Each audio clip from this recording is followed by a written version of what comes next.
Hey friends, welcome to Shalmir classes. In this video, I am going to discuss some important MCQs on T.S. Eliot. So let's start with the very first question. This is the way the world ends, not with a bang, but a whimper. These lines appear in option A, Love Song of J. Alfred Prufrock, B. Bestland, C. Hollow Man, D. None of these. Right option is C. The Hollow Man. Hollow Man is a poem by T.S. Eliot published in 1925. Very important poem. Let's move to the next one. Where do these line appears? Again, line बतानी है कहाँ से ली है. Time present and time past are both contained in time future and time future contained in time past. Option A 3/4, B the Westland, C 4/4, D none of these. Right option is C the 4/4. The 4/4 is a collection of 4 poems. Right. Let's move to the next one.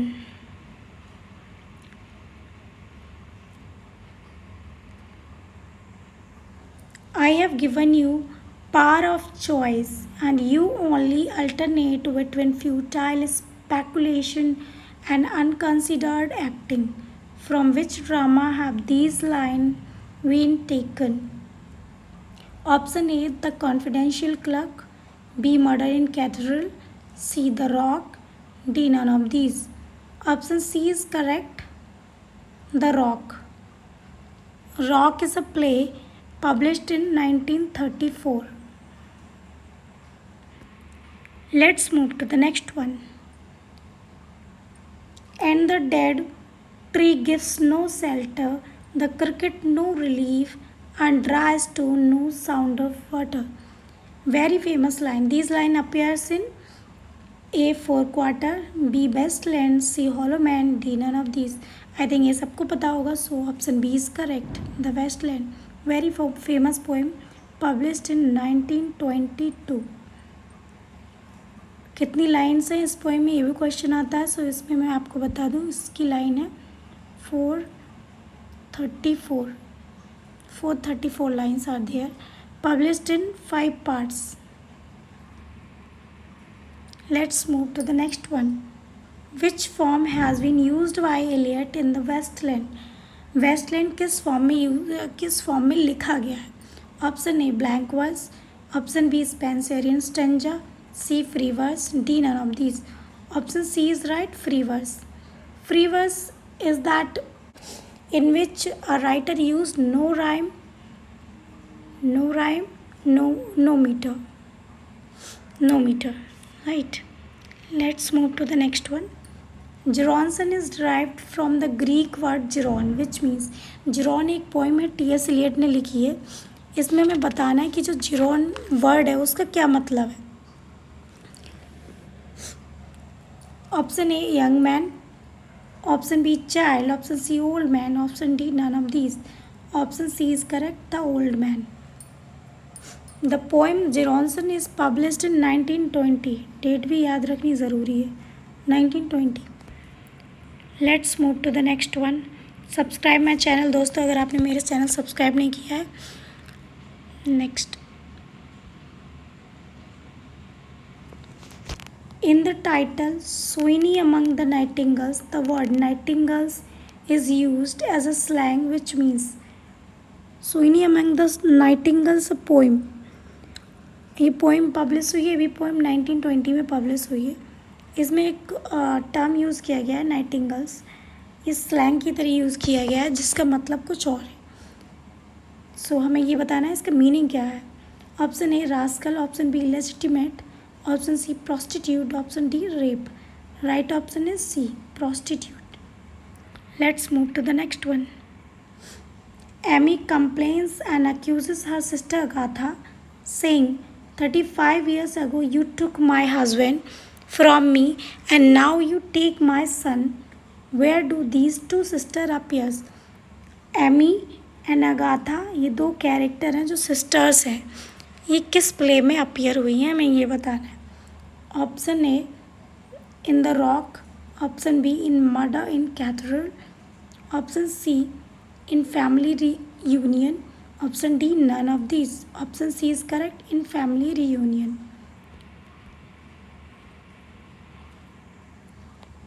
Who has used the Greek Orestes myth and the Greek conception of the Furies as the basis of his play, The Family Reunion? Family reunion में जो Greek ओरेस्टस myth use की गई है, एक तो question ये हो गया इम्पॉर्टेंट, ये किसने यूज़ किया? So very simple, option D is correct, T S. Eliot ने लिखा है ये play the family reunion. Next, the family reunion is a prosaic play, a romantic play, a poetic play, and D, none of these. So what is the right answer here? Option C is correct, a poetic play.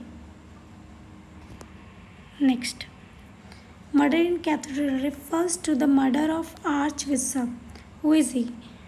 Murder in cathedral जो play है उसमें arch bishop का murder किया जाता है, वो कौन थे, उनका नाम क्या था? Option A, saint Thomas of Harvard. Option B, Thomas Becket of California. Option C, Thomas Becket of Canterbury. D, none of these. Option C is correct, Thomas Becket of Canterbury. Let's move to the next one. The four knights and the four tempters appear in. Four knights and four tempters T S. Eliot के किस play में appear होते हैं? Option A, the rock. B, the confidential clerk. C, murder in cathedral. D, none of these. So हमारा right option यहाँ पे हो जाएगा C, murder in cathedral. Next, destiny waits in hands of God not in the heads of statement. Who speak this line? ये line किसके द्वारा बोली गई है? Option A, Thomas Becket. The chorus. B, tempter. D, none of these. यहाँ पे थोड़े option mismatch हो गए, सो आप इन पे ध्यान ना दीजिए. So right option, right answer हमारे यहाँ पे हो जाता है option number C, the chorus. Chorus ने ये लाइंस बोली है. और यहाँ पे कोरस जो है, कोरस वो वुमेन है, वुमेन का ग्रुप है. Let's move to the next one. Martyrdom is the theme of A, murder in cathedral. B, the rock. C, the cocktail party. D, none of these. So right option A है, murder in the cathedral. Next, in which poetic play of T S. Eliot there is no chorus और no ghost? Very important question. किस play में, T S. Eliot के किस play में coarse भी नहीं है और कोई घोस्ट भी अपेयर नहीं होता है? Option A, cocktail party. Option B, confidential clerk. Option C, murder in cathedral. Option D, none of these. So यहाँ पे राइट ऑप्शन हो जाएगा हमारा ऑप्शन ए, कॉकटेल पार्टी. बाकी तीनों में अपेयर होता है. Next, two people who know they do not understand each other, breeding children whom they do not understand and who will never understand them. Where do these lines appear? ये line कहाँ से ली गई? Option A, murder in cathedral. B, family reunion. C, cocktail party. D, none of these. So यहाँ पर right option हो जाएगा हमारा C, cocktail party. So cocktail party मैं आपको बता दूँ 1950 में आया है. ये भी एक प्ले है टी.एस. इलियट का, 1950 में पब्लिश हुआ है. नेक्स्ट, एक मोटिवेशन के लिए सब्सक्राइब कर लीजिए चैनल अगर आपको वीडियो अच्छी लग रही हो तो. Next, Edward Lavinia, Edward Peter Quilpe, Celia Coplestone, Julia Alex and the guardians appear in. ये सारे कैरेक्टर हैं, ये किस प्ले में अपीयर हुए हैं? So option A is correct, the cocktail party.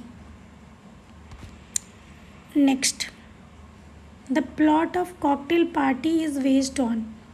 Option A, Alcestis by Euripides. B, the stories from Homer. C, the story from Virgil. D, none of these. So यहाँ पे हमारा right option हो जाएगा A, Alcestis by Euripides. नेक्स्ट, Iliad the Westlands is dedicated to. Westland जो 1922 में, फिर से बता दूँ मैं आपको, पब्लिश हुआ था। ये किसके लिए डेडिकेटेड था और किसके लिए डेडिकेट किया था? टी.एस. एलियट ने। सो हमारा ऑप्शन यहाँ पे कौन सा राइट हो जाता है? Option number A, Ezra Pound. Let's move to the next one.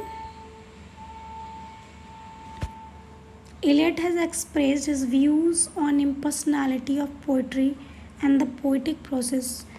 मतलब जो थियोरी ऑफ इम्पर्सनैलिटी है वो किस एजे में दिया है, किस एसे में दिया है टी.एस. एलियट ने? Option A, traditional and individual talent 1919। Option B, tradition and individual talent 1920। Traditional and individual talent 1921। D, none of this. So हमें ऑप्शन तो सारे सेम है, बस डेट डिसाइड करनी है कि traditional and the individual talent कब पब्लिश्ड हुआ है। सो हमारा ऑप्शन ए इज़ करेक्ट, 1919 में। नेक्स्ट, सो यही थी हमारी वीडियो, और अगर क्वेश्चन अच्छे लगे हो तो डू सब्सक्राइब माई चैनल।